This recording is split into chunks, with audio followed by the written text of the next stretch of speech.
So without further ado, I want to be able to introduce our speaker, Abhi Lokesh, who is the founder of Fracture, who just got acquired, and Pablo will moderate that conversation. So give him a round of applause.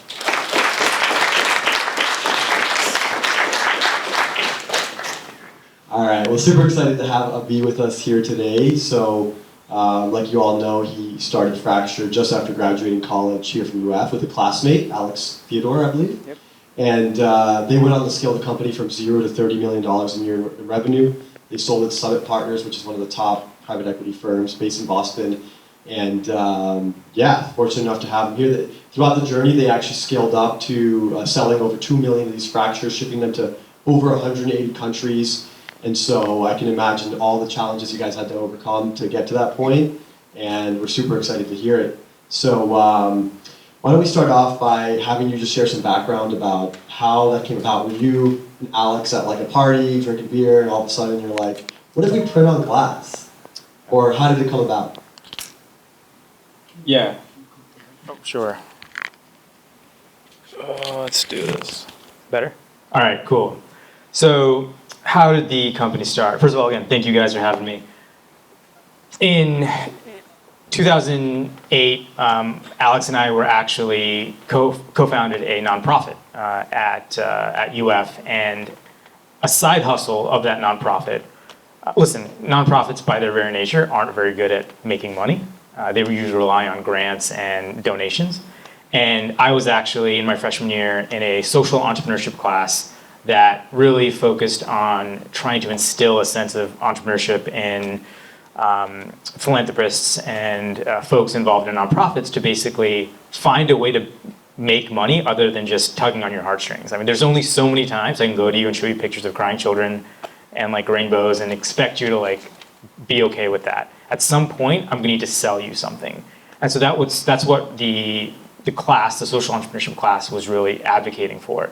So me and a couple classmates, Alex Theodore was one of them, thought of an idea where we wanted to sell art online. So we would go and find art from socially conscious artists. That just basically meant any artist that was willing to take pity on us and give us like a copy of their art that we could basically scan and sell online. And any profits that we made from that art sale, we would then funnel into our nonprofit venture. Pretty straightforward, nothing super complicated. And in doing so, we learned a little about early days of e-commerce. This is like 2006, 2008. The inner workings of building an e-commerce company, selling, really just hustling, and it was really just brutal. We sold maybe $200 worth of art, which is like 5 prints. So by no means was this like statistically significant in terms of success. But long story short, that idea stuck with us, and in the summer of 2008, we actually won a grant, the first grant I ever applied for. Somehow we won it to go to Africa and actually implement some of this nonprofit work we were doing. Great. Great thing about Africa, you're completely detached from everything. It's basically just like I was dropped in the middle of a countryside in southern Africa, an incredible opportunity. It was before my senior year. I'm Indian, so I have 3 career choices. We all know what they are. I was a doctor, a lawyer, or an engineer. I'd taken the MCAT. I was planning to go to med school, and that summer changed everything. I couldn't have asked for a more seminal moment to step back and basically reevaluate my life, and basically ask myself, like, what is it that I want to do next? Do I want to go down the beaten path, or do I want to try something different? I was with my co-founder, Alex, just to this day, the most brilliant engineer I've ever met. Have you ever met those people who are incredibly handy? They can look at a broken chair and say, I know how to fix that. Give me some bubble gum and duct tape and I got this. And I'm not that guy. I am the opposite of that guy. But I know how to spot that guy.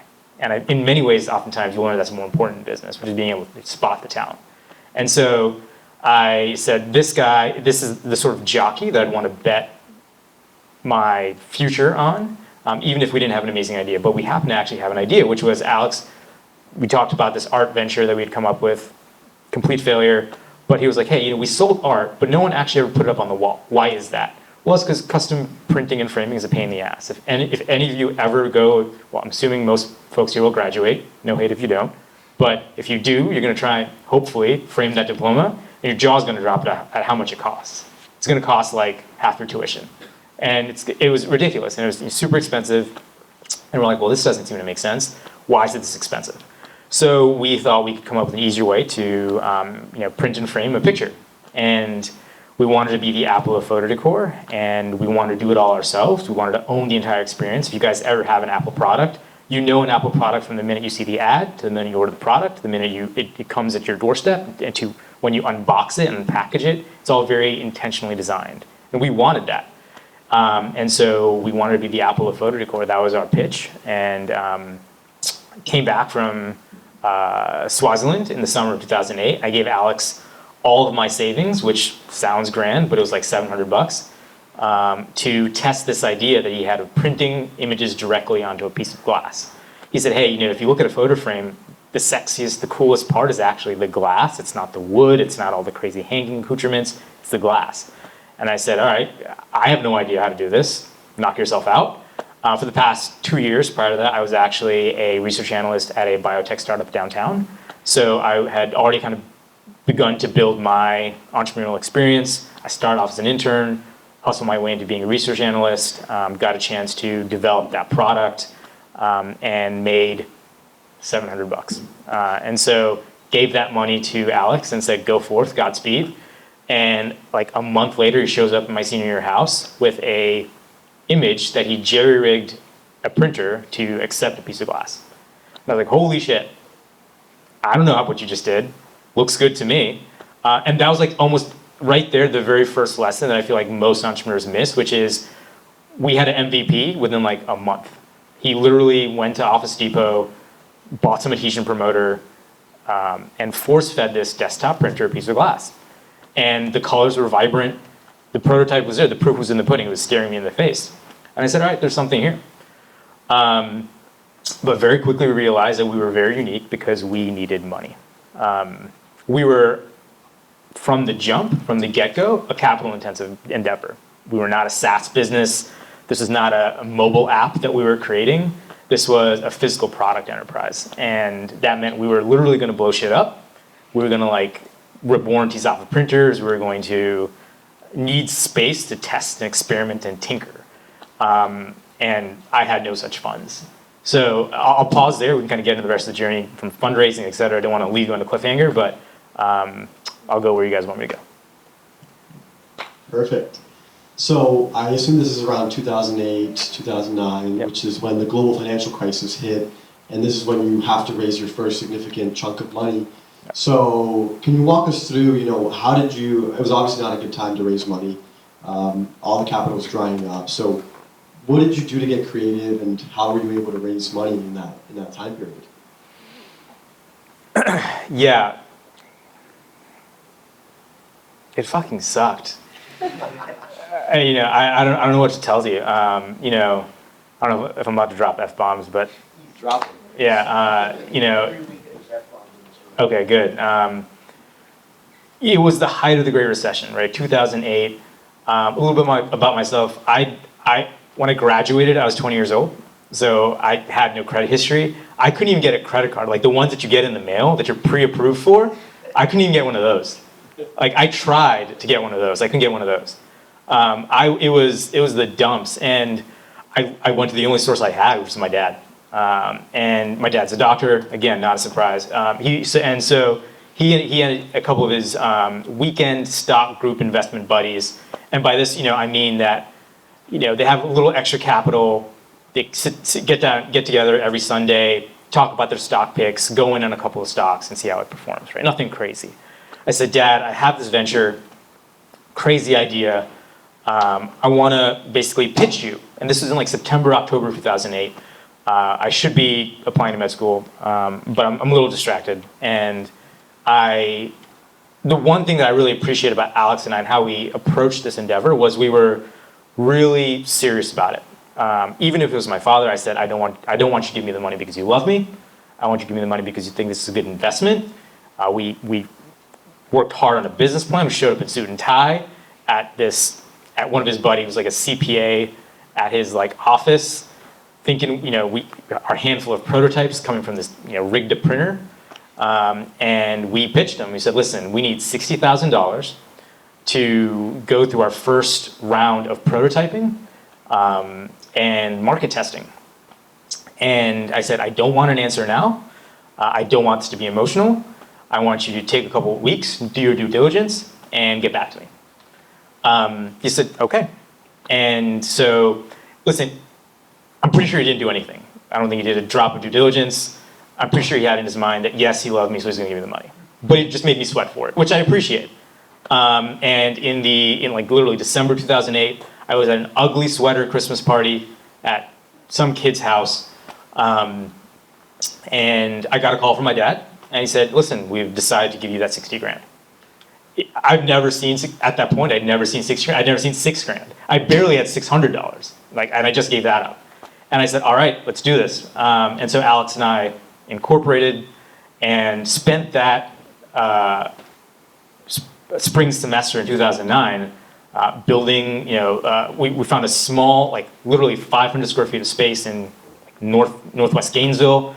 Alex hustled and found a spot. We bought a couple of printers and just went to town. He went to town, testing, experimenting, and really trying to see if there was something there. And so very quickly we ran out of money again. And again, it's not because we were doing anything improper. Capital-intensive consumer goods businesses are not frugal, and they're not cheap. And so, so they are frugal, but they're not cheap. And so we quickly ran out of money again in about 6 months, hit all the milestones we wanted to hit. And then we realized we needed more cash. So I went back to that well. And I went back to that well one more time. And again, a terrific lesson here for anyone who's working on cap tables and valuations and et cetera, and happy to get into that. But it was a rough deal. His investment group wanted 50% of the company from the jump. And what's the choice, right? It's either that, like they had us against the wall, right? You'll learn, if you guys are getting into this industry, you'll learn that probably my 2 favorite words are leverage and optionality. And at that point, I had 0 leverage. They had all the leverage. They had us by the balls, basically, lovingly. And they basically said, you take it or leave it. We want 50% of the company, and we'll give you. And we'd done the pro formas, done the decks, done the models, and said we needed another 400 grand. I have no idea what convinced my dad to give me that money, because at that point it's not like, okay, 60 grand is not chump change. 400 is effectively what I'm thinking he set aside for my med school education.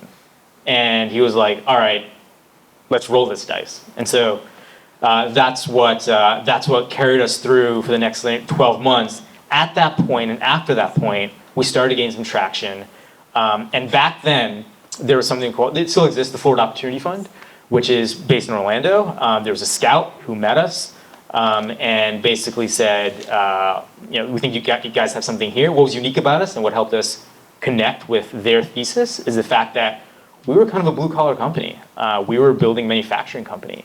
And back then, the Florida Opportunity Funds, one of their main theses was to kind of resurrect and create a resilient workforce, invest in companies that they felt could really help kind of bring back the economy post-recession.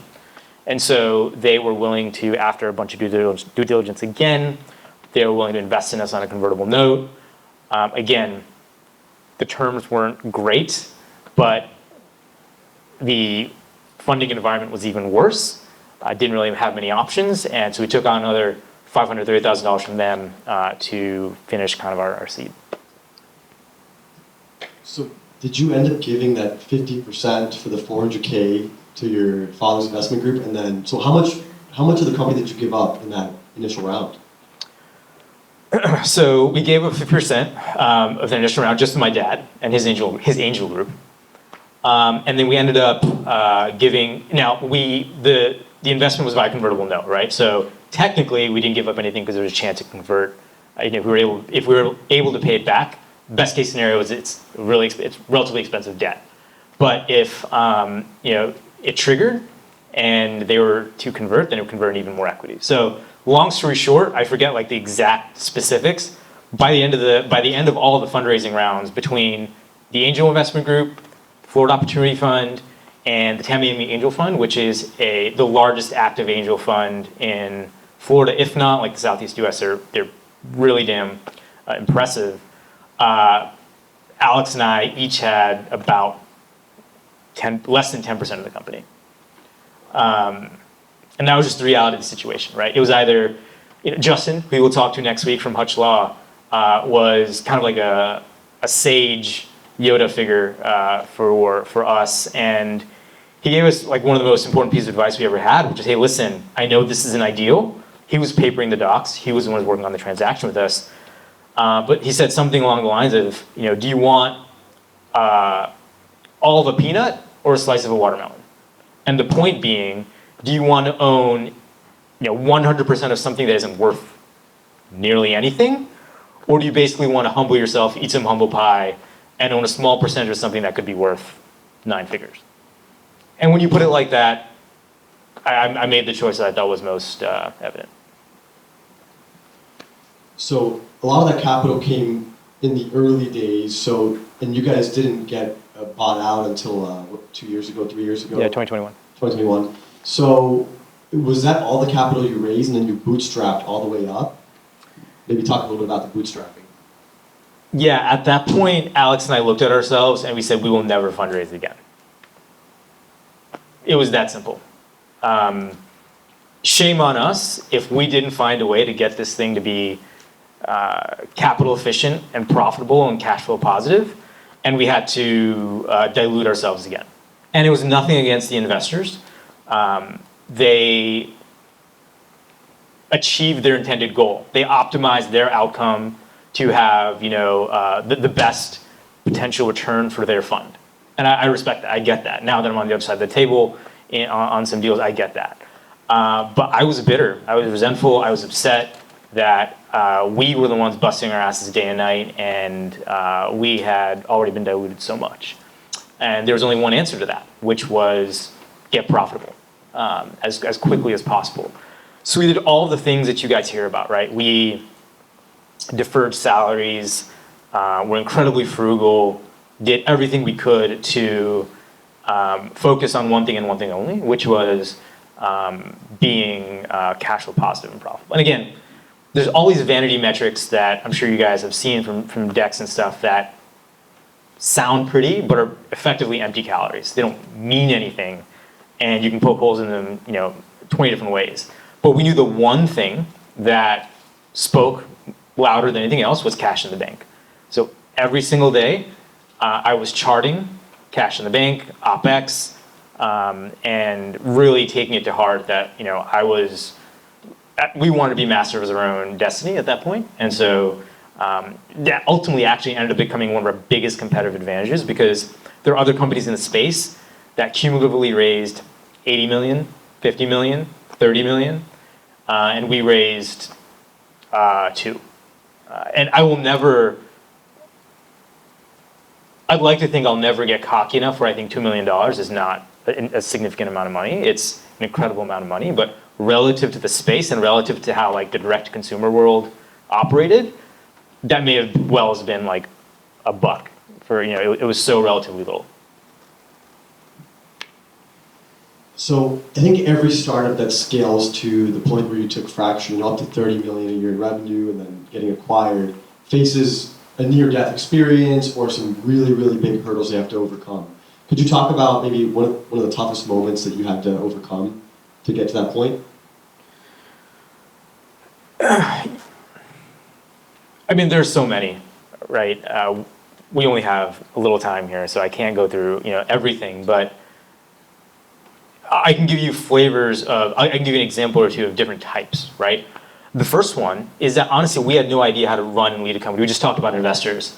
The very first board meeting we had, our investors got up and walked out.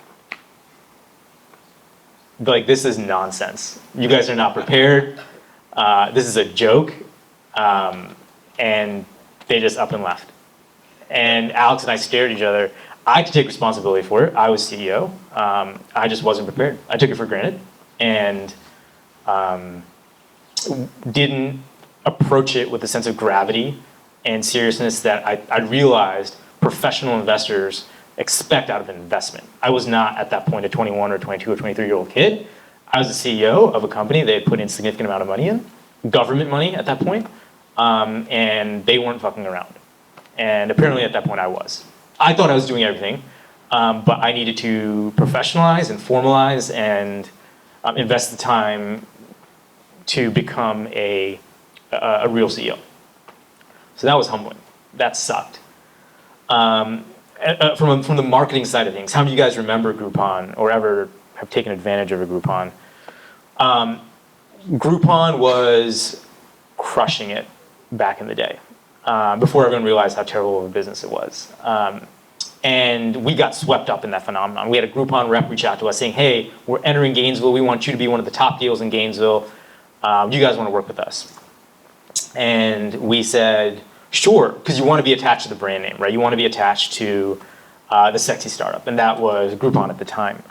And they said, all right, here's the deal. We want you to sell $40 worth of Fracture for $20, because that's the sort of deal that excites consumers and gets people in your door, right? Whether it's digital or you have a brick and mortar storefront. And so we want the deal to be 50% off. Great. Okay. We swallowed hard. We can do that.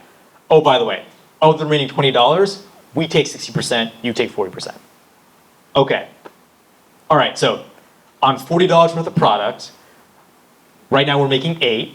We're not just 8, they're already making 12, all right? Got it. One more thing, you need to offer free shipping. Okay. We're basically in the red for every order.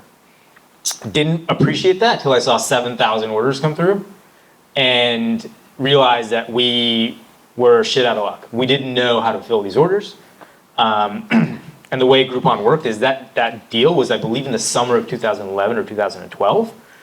It was like the summer of Groupon. And the way these Groupons work is you activate them, but you don't necessarily have to immediately redeem them. So you have about 6 months to redeem them. Do the calendar math. So that means all these are being redeemed during the holidays, which is ideally our sweet spot, when we should be fulfilling full value orders for people who are procrastinating their Christmas gifts and want to buy Fracture prints.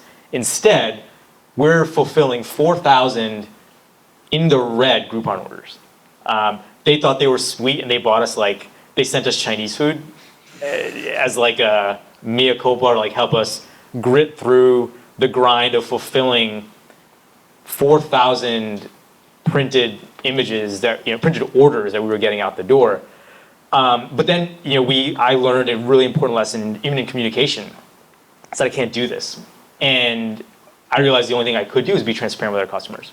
And so MailChimp was the email CMS of the day, and I loaded up an email written with my marketing team that said, listen, we basically screwed up. You're not going to get these by Christmas. I'm sorry. But I'm telling you now, so that hopefully it takes a little of the edge off. And I hit send, and I was hiding under a table, wondering what was going to happen. No one is more irrational than when they're expecting a Christmas gift and they don't get it on time. And so we were doing everything we could to be honest, but there was a good chance it would backfire.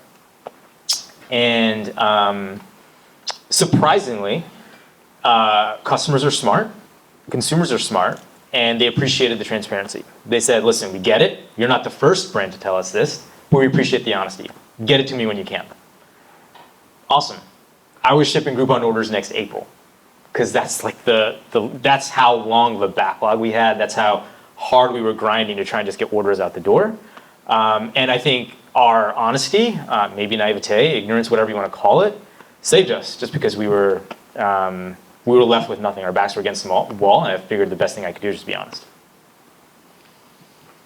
And for those who are not familiar, I think Groupon at that time was the hottest startup in the world. I think they were worth upwards of 50 or 60 billion dollars or something. Yeah, something stupid. Now I think they raised money recently, less than $1 billion. They're down bad now. Yeah. But that's crazy. That's crazy that you guys were able to overcome that. So we're gonna have time for questions from you guys in a second, but I want to get to the exit. So how did that come about? Did Summit Partners get wind of what you guys were doing here in Gainesville, and they said it was interesting? How did that start, and was there a lot of intense negotiation there, or did they make you a great offer and you're Cool, we're out. Yeah, it wasn't the latter. And I think reality kicks in when you have investors and you're doing well. You can see the writing on the wall. Something needs to happen. They need an exit.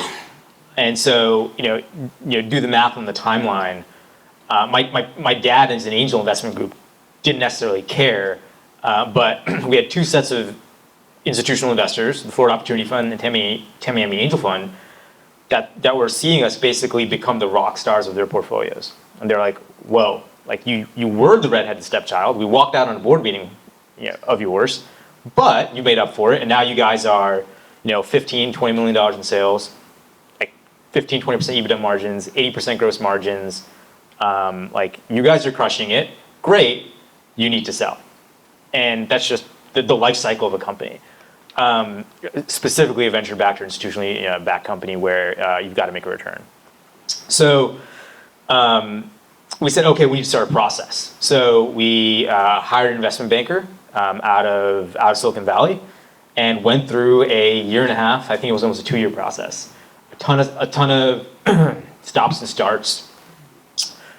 You put yourself on the block, and even that in itself was a massive learning experience for me, right? Building the data room, owning that data room, interacting with a bunch of different potential acquirers, be it strategic or private equity, answering every question. I mean, you are basically x-rayed, right, in every single way for the health of your company. They slice and dice your data, your finances, 30 different ways, and you have to be ready for it, and so what was interesting about Summit is that they're traditionally considered a later stage fund. I think they're one of the top private equity funds in the world. They're traditionally considered a later stage fund, and we actually got a cold outreach from one of the associates and said, hey, they're interested in us. And that just spoke to the hype around the D2C market at the time. And one thing led to another, and my investment banker actually told me not to reply. She was like, they're not serious. Like, that's just kind of a cold outreach. They do this to put you on the radar. Like, they're too big. They're Summit. And I was like, all right, I'm just telling you, he reached out. So what do you want me to do? And then he reached out again. And I was like, I think there might be something here. And, looped in our investment banker, who was an incredible kind of advisor for me. And ultimately realized, oh, no, they were really interested. They did their due diligence. It's an incredible learning experience going through how a portfolio company basically runs through your entire company with like a fine-tooth comb and structures a deal, how they think about what's important, what's not, and how they basically try to effectively ensure you're an asset that's clean and has no hair on it, has no red flags on it, yellow flags on it, much less red flags. And so after about a year and a half, 18 months of like intense work from start to finish, the process started in like summer of 2019, and we sold February 2021. So it was, and along the way, you have to keep running the company, right? Like everyone's not necessarily Summit, but everyone's waiting for you to either drop the ball or keep going and like proving that you're worth the valuation, the hype, the respect of even considering throwing their hat in the ring for like making you an offer. So fortunately, along the way, we were able to basically solidify our progress. At that point, we were like nearing 30 million in sales,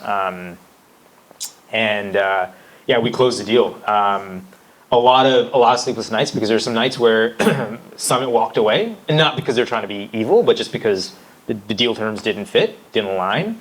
Our board was like, it's not good enough. Everyone's bluffing. Like everyone basically wants the best terms. Again, not a bad tactic. It's like negotiation 101, right? Like you want to have multiple bidders. You don't want to say yes to the first offer. Like all things that I was like, no, that number sounds good. Let's go. And they're like, no, go back with this, and do it again and again. And so I was effectively running, I felt like I was running two entities at the same time, the sales process and the company. Ultimately it worked out, and we were grateful for the fact that we could kind of have that feather in our cap, that we were one of the rare companies that actually made it to an exit, being effectively bootstrapped. Awesome. So we're going to open it up for questions in 1 second, but last quick question for you. What would you say, we've got a lot of early stage founders that are just getting started here. What would you say are the most important things that they should be doing with their time if they want to, scale these companies that they're working on? Some of them are software, some of them are hardware. Yeah.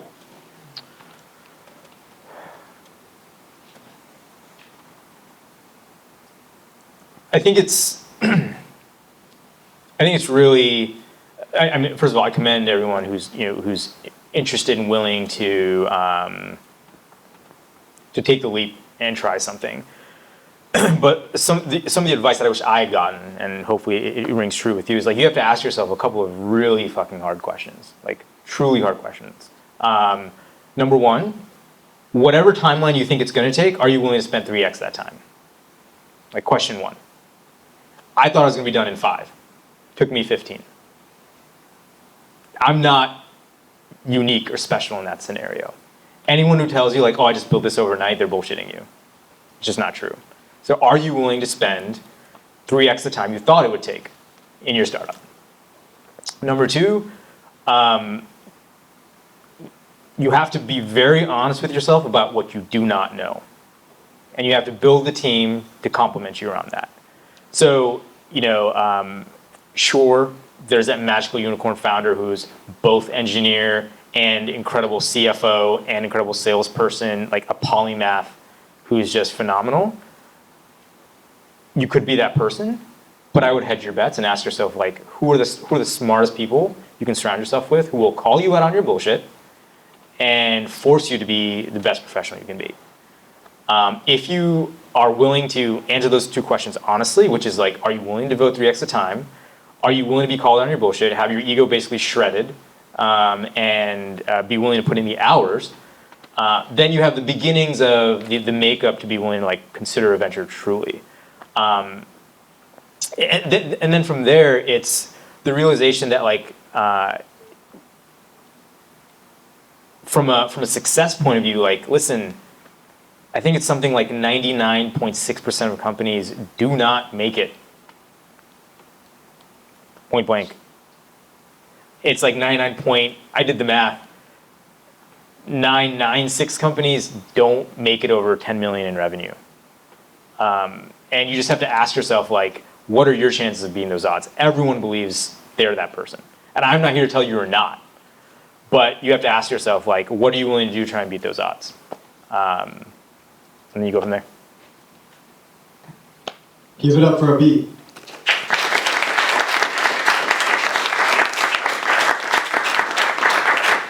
All right, if you have questions, raise your hand, and we'll go ahead and pick people. All right, up here, start with you. When you were starting your company, what did you sacrifice emotionally, physically? And if you could repeat the question. Yeah, good question. So the gentleman asked if when I was starting up the company, what did I sacrifice emotionally, physically? What was that? Etc. Correct. So a couple of things. Number one, I'll allude to something I said, right, which is you really have to be willing to. The biggest thing you have to sacrifice is your ego. How willing are you to accept no from investors? Listen, I was resentful of a lot of investors in the Gainesville community because they wouldn't invest in us, and it hurt. And I was struggling with that. I hadn't been told no as much as I was with Fracture. Constantly just no.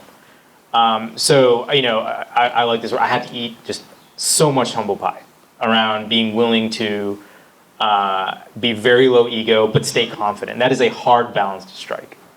So that's one thing. But I will tell you one thing I didn't sacrifice, or at least I tried not to, was my physical health.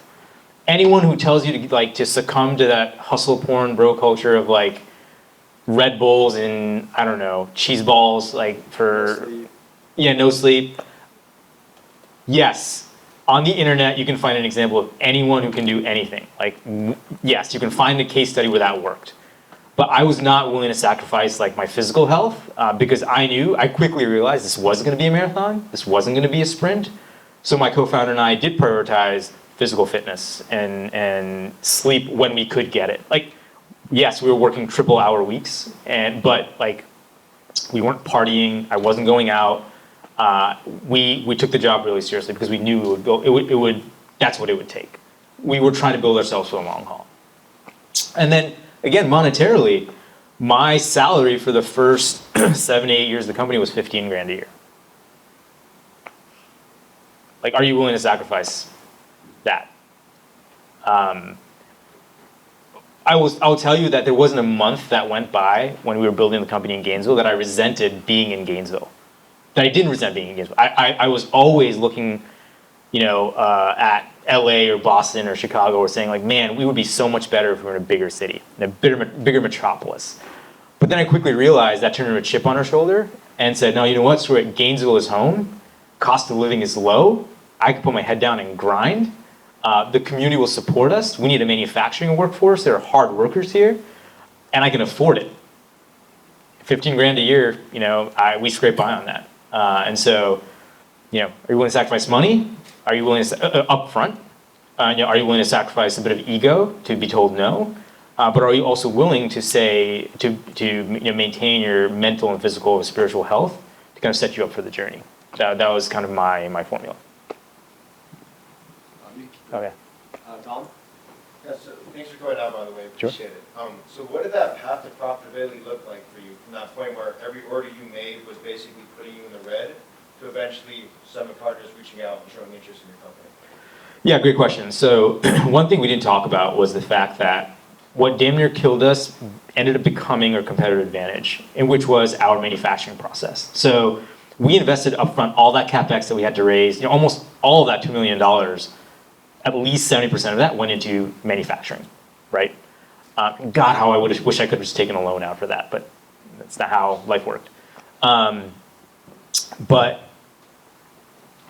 economies of scale was really important. So every additional customer that we put through that manufacturing process started this flywheel of momentum. The more customers we started putting through that process, once we hit, maybe over $5 million in sales, our gross margins, just based on the fact that it was a fixed cost base, right? Like it was the same amount of equipment, right? Materials only gets cheaper when you buy in bulk, in larger quantities. We're getting discounts. Our gross margins went from 30 to 40% to 60 to 70 to 80%. We were approaching SaaS level gross margins because we were just, we scrimped every penny. Our hiring was incredibly lean. And we basically funneled everything we could into making a profitable manufacturing workhorse. We didn't scrimp on materials. Of course, glass is glass. And we tried to keep a premium brand, and that was really important. And our pricing reflected that. We are not the cheapest company on the market. If you want a paper print, go to Walgreens. Like, I'm sorry, it's not a negative. There's a spectrum, right, between a commodity and kind of a luxury good, and we were more towards a premium luxury good. So we focused really hard on our pricing, and we focused really hard on our COGS. And we just optimized the hell out of our COGS to get to the point where we could tap into an economy of scale. And once we hit that economy of scale, there was no looking back from the manufacturing side. Then it became a marketing game. It's a completely different discussion, right? We can talk about how our best marketing channel was linear TV. Like, we weren't a Facebook darling. I was advertising on Hallmark during the holidays, and that shit worked really well.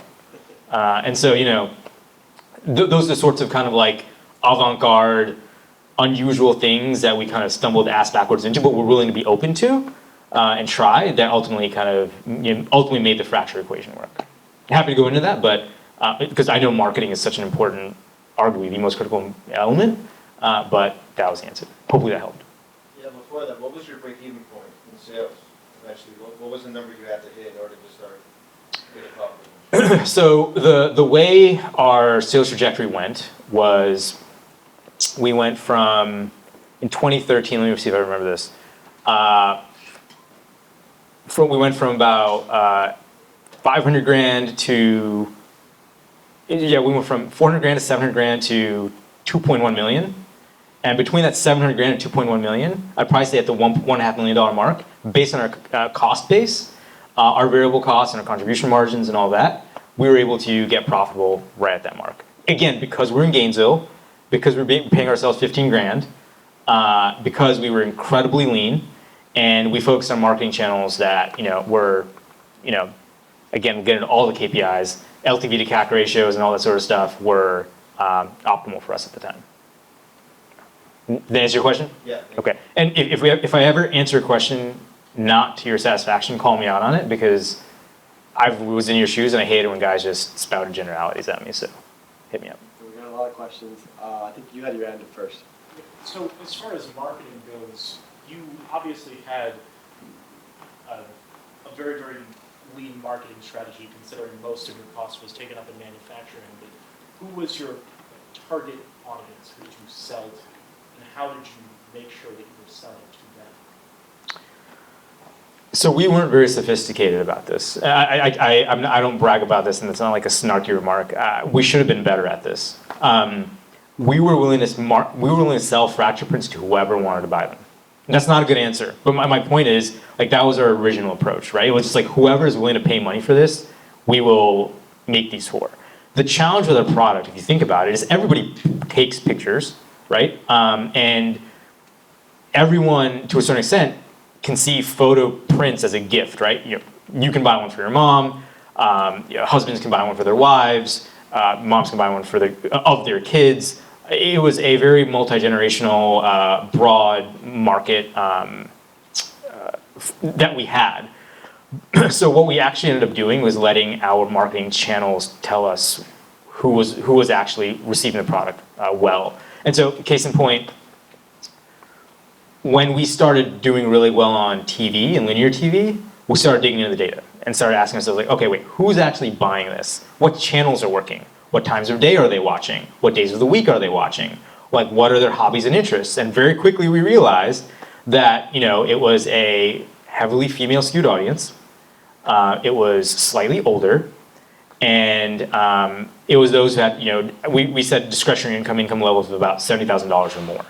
Those individuals who had the capacity, the time, and frankly, the decision-making authority in their household, the women, who were like basically chief decision officers in terms of what goes on the wall. Like, no offense to the guys, I don't think many guys are thinking about like the wall decor in their homes. And that's not like a dig, it's just how the decisions split. And so that worked for quite a while, but I will tell you that something we did wrong was we thought that would last forever. And that was a really damning thing for us. I should have been looking for a secondary market in terms of how could I market to you guys? How could I market to young professionals who are looking to upgrade their spaces after having beer pong posters on their college dorms? Like, we want to upgrade to our first apartment because we have our first legit paycheck and we want to savvy up our look. So there are all these markets that we kind of reverse engineered, but weren't savvy enough long term about. And we course corrected for that once we got bigger and had more marketing budget and analytics. But that's the answer in terms of originally. Does that answer your question? More or less, yeah. You're like, more or less. Okay. It doesn't hurt when it gave more perspective. Yeah, again, any of these questions you can go in like an hour-long rabbit hole. So happy to chat with you after about that as well. But yeah, customer segmentation, there's so much to it. But we stumbled into our most profitable market. And once we had the luxury of being able to kind of look left and right and not worry about like day-to-day profitability, we started thinking about, okay, what's a way we can actively, proactively, get into a younger market that more looked like me instead of my mom. And that was, a bit of a harder challenge. Did you manage to? We did. And it was never as profitable as those Hallmark moms. But that's also a challenge of scale. Like, customer acquisition never gets lower. It only gets more expensive as you get better, right? Because the well isn't as deep. You're kind of tapping out on a market you're kind of scraping the bottom of the barrel, and you're trying to figure out every incremental customer is going to cost more and more as you get bigger, and the market gets saturated. That's just the way it goes. We'll go back to VJ over here, and then we'll come back over here on this side. So my question was, you essentially to your kind of game in school, which is structured, it's a big give up for a lot of people. At that point in time, like, what was your mindset? Doing that, did that bother you, especially when you were struggling, maybe in the short term? What was your thought process around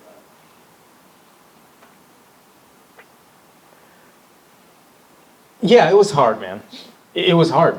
I wish I could, tell you that I had all the confidence in the world, but during the dark days of the early days of Fracture, it was tough to go on Facebook or whatever the case may be and see kids in med school knowing they're working their way to a secure future, right? And I had rolled the dice and believed that I could have an outsized success, but the probability was very, very low of that happening. To this day, I still don't think my mother actually knows what Fracture does. And so there was also that element of like, there's family pressure, right? My mom, dad, sister are all doctors.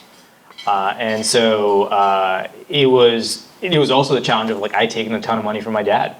And so that was a challenge to navigate. He never put it on me. I don't want to make it seem as if like there were these really dramatic Thanksgiving dinners or anything like that. Like that wasn't the case. But it was still internally, it ate me up. Like I resented the fact that people were building like a secure future that they could see and I couldn't see what mine looked like. Because you're human and you have those emotions. But ultimately, we won. And that was, again, really humbling because I knew how rare it was. I was able to give my dad a fat check, and that was also like incredibly gratifying for me. Yeah, I was able to move on. Yeah, for sure. Is that okay? Yeah. And then we'll go back to you. You know, and I read online that the first 5 years of your overall like sales process and selling Fracture like pictures was really difficult, but then after that you kind of hit a curve and were able to take off after that. What allowed you to make that like key transition after that first 5 year period?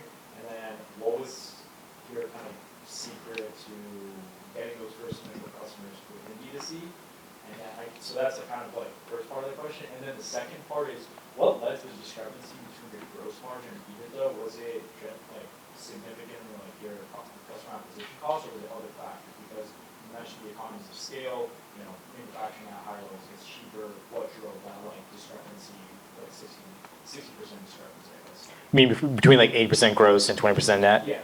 Yeah, so I'll answer that first. I mean, honestly, this is the course of doing business. And I say that because like, we had significant OpEx, right? Like you have the COGS associated with every like variable cost of each print, but then we had a manufacturing facility to pay for, right? We had at that point a marketing team and just a large workforce to take care of. But at the end of the day, still having 20% net margins, EBITDA margins, was still really good.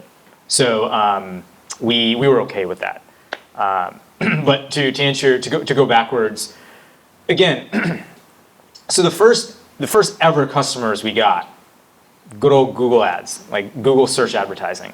I still remember the first woman who bought from us who I had no idea who she was this lady in Beverly Hills. She ordered like $400 worth of Fracture prints. And I was like, oh my God, I hit the jackpot. Like it was the first truly objective order we'd ever gotten, right? And I thought like, this is it. Here comes the avalanche of orders. I would probably get another order for like a week. But that was just because we weren't very good at Google Ads, right?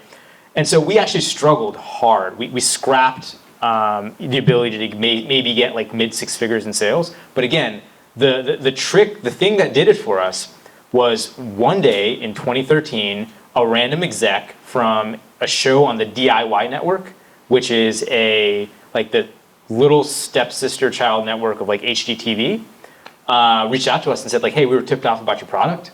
We like it. Can you send us a sample? And sampling is the easiest thing to do in the world for us, right? Which is like, yeah, like it's basically just the cost of goods, right? So that's all it takes. Shipped a sample to them, never heard back from them. Like 6 months later, our visitors started spiking. And I'm like, what's going on? Why? So we'd go back, like do some research, kind of reverse engineer why. We reached back out to that exec and we're like, did you like the product? And did you do anything with it? She's like, oh yeah, we didn't tell you.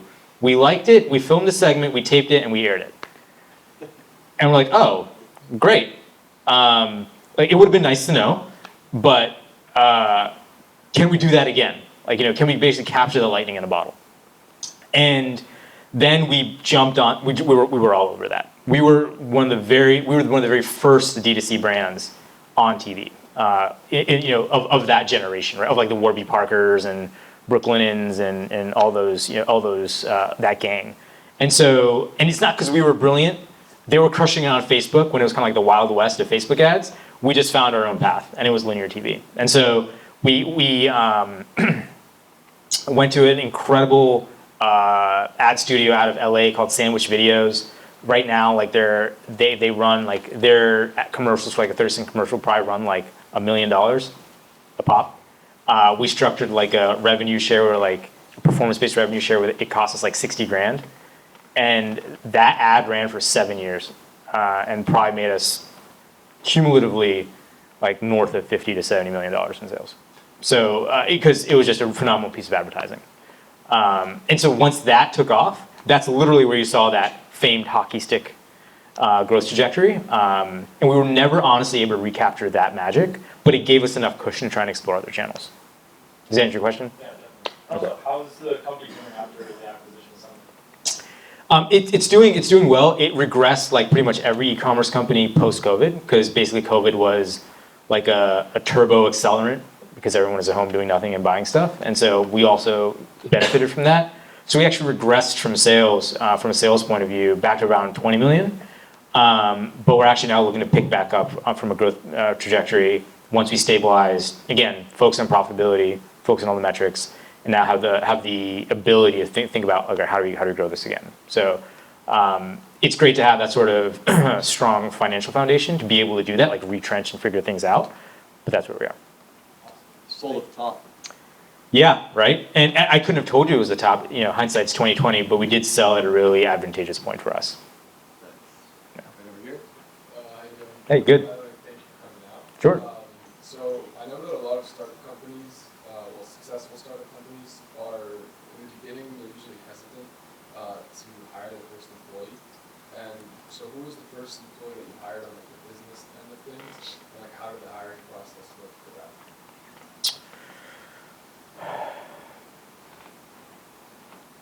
So we, on the business side of things, the first guy actually we hired was a kid named Matthew Bivens, who was a Master's of Science in Entrepreneurship student here at UF, and hustled his ass off for us for a couple years. And he helped us kind of get from nothing to, I think, 500, 600 grand in sales, and that was a great kind of proof point. But I think something I did wrong from a hiring perspective was I hired to be liked, and that was a bad idea. I hired people who thought I was a wonderkind, who thought I was great, who thought I was a big fish in a small pond, who looked up to me and were willing to almost more like fraternize with me, but not necessarily dig in and be true business partners. And that's not on them, that's on me. And so our first official CMO hire his name was Herb Jones. He was 45 at the time. I was 25. Looked nothing like me, came from a completely different life background, and he came in and again took sales from 700 grand to I think 2.1 million in a year and a half. And that it's not wasn't just because of him or anything like that, but that was the start of our true success when we started to realize we need to hire people who will push us, who won't take shit from us, me and Alex, who will be masters of their domain, will approach it with the same professionalism that we experience, we want. And so I think that was the biggest hiring blessing we had. Does that answer your question? Yeah. Okay. More questions? In the back? So you mentioned that you start with the non-profit sector, Mhm. this purpose. Now that you're more stable, let's say, are you thinking to go back, thinking a social impact of what you're doing? Yeah, absolutely. So this is actually a really important question. A lot of people asked us, right? Which is, hey, you guys, your origin story was in the nonprofit sector. Shouldn't you be giving back to them? And my very singular response was, I need to get a good business built, and then I'll start thinking about philanthropy. For a number of reasons. I didn't want to be the company that gave heavily at the beginning, but wasn't on solid financial footing, right? Because I think the worst thing you can do when you're supporting nonprofits is to start supporting them and then pull the plug. I didn't want to do that. And I also wanted to be a consistent presence in the community at scale. Like, of course, for any nonprofit, it'll take any amount of donation, whatever the case may be, but I wanted my investment in a nonprofit to mean something. And so actually, and I think it was 2018, 2019, like we were one of the few sponsors that actually gave like a $50,000 gift, which isn't, you know, we're not Bill Gates, but for us it's a significant amount of money, to the school, to UF, to help with the social entrepreneurship and kind of entrepreneurial initiatives here. And so, and the year we got profitable, every holiday season, we donated a portion of our revenue to